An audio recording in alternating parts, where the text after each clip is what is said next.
1908 May 21 വിചാരണ നടക്കുന്ന ഒരു കോടതി മുറി. കോൺഫോർഡ് എന്ന ഇംഗ്ലീഷ് ജഡ്ജും അതുപോലെ തന്നെ ജനക് പ്രസാദ്, നന്ദുനി പ്രസാദ് എന്നീ ഇന്ത്യൻ ജഡ്ജിമാരും ചേർന്ന് ഒരു വിധി പ്രസ്താവിക്കാനിരിക്കുകയാണ്. വിചാരണ കേൾക്കുന്നതാകട്ടെ 18 വയസ്സ് മാത്രം പ്രായമുള്ള ഒരു കുട്ടി. ഒരു പുഞ്ചിരിയോടെയാണ് അവൻ തൻ്റെ വധശിക്ഷ കേൾക്കുന്നത്.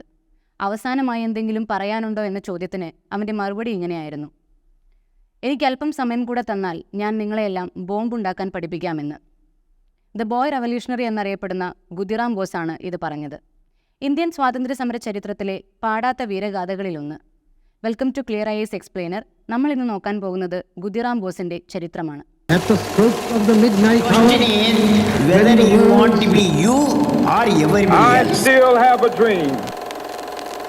Patria o muerte.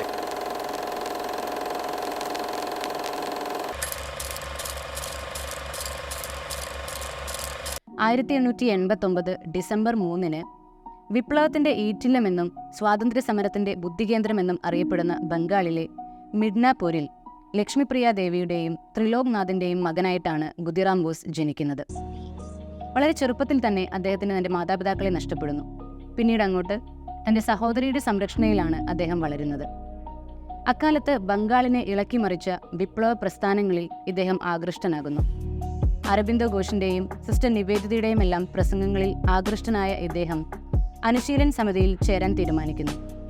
Bankim Chandra ചാറ്റർജിയുടെ Anandamath എന്ന നോവൽ വായിച്ചതിനു ശേഷം തന്റെ രാജ്യത്തിനു വേണ്ടി ജീവൻ തന്നെ നൽകി പോരാടാൻ അദ്ദേഹം തീരുമാനമെടുക്കുന്നു. അക്കാലത്ത് കൽക്കത്തയിലെ ചീഫ് മാജിസ്ട്രേറ്റ് ആയിരുന്നു ഡഗ്ലസ് കിങ്സ്ഫോർഡ്. ഇന്ത്യൻ സ്വാതന്ത്ര്യ സമര സേനാനികളോട് വളരെ ക്രൂരമായ രീതിയിലാണ് ഇദ്ദേഹം പെരുമാറിക്കൊണ്ടിരുന്നത്. പിടിക്കപ്പെടുന്ന ഇന്ത്യൻ സ്വാതന്ത്ര്യ സമര സേനാനികൾക്ക് അതിക്രൂരമായ ശിക്ഷയാണ് അദ്ദേഹം നൽകിക്കൊണ്ടിരുന്നത്. അതുകൊണ്ട് തന്നെ കിങ്സ്ഫോർഡിനെ വധിക്കാൻ വിപ്ലവകാരികൾ തീരുമാനിക്കുന്നു. ഈ ദൗത്യം ഖുദിറാം ബോസ് ഏറ്റെടുക്കുന്നു. ഖുദിറാം ബോസിനോടൊപ്പം പ്രഫുല്ല ചക്കിയും ചേരുന്നു. ഇതറിഞ്ഞ ബ്രിട്ടീഷ് അധികാരികൾ കിങ്സ്ഫോർഡിനെ ബീഹാറിലെ മുസാഫർപൂരിലേക്ക് സ്ഥലം മാറ്റുന്നു.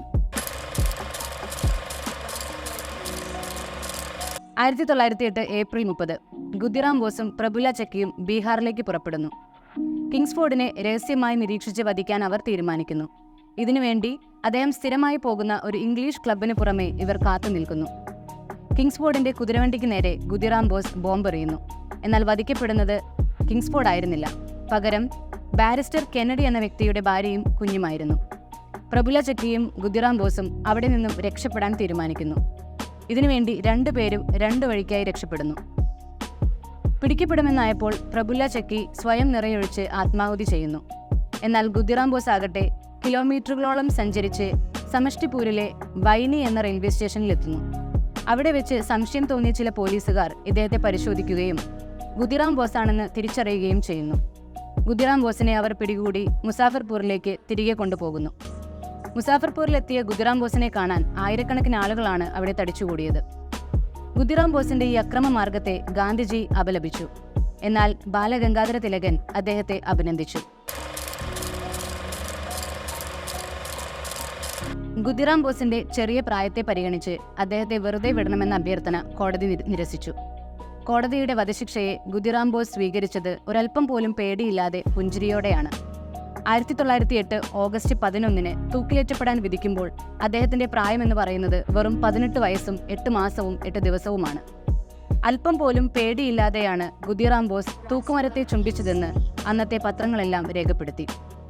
ഖുദിറാം ബോസിനെ പിടികൂടിയ സമഷ്ടിപൂരിലെ വൈനി റെയിൽവേ സ്റ്റേഷൻ ഇന്നറിയപ്പെടുന്നത് ഖുദിറാം ബോസ് റെയിൽവേ സ്റ്റേഷൻ എന്നാണ്. അദ്ദേഹത്തെ ജയിലിലടച്ച മുസാഫർപൂരിലെ ആ ജയിൽ ഇന്നറിയപ്പെടുന്നത് ഖുദിറാം ബോസ് സ്മാരക ജയിൽ എന്നാണ്. ഇന്ത്യൻ സ്വാതന്ത്ര്യ സമര ചരിത്രത്തിലെ പാടാത്ത വീരകഥകൾ ഇനിയും ഒരുപാടുണ്ട്. മറ്റൊരു കഥയുമായി ക്ലിയർ ഐസ് എക്സ്പ്ലെയിനറിലൂടെ വീണ്ടും കാണാം.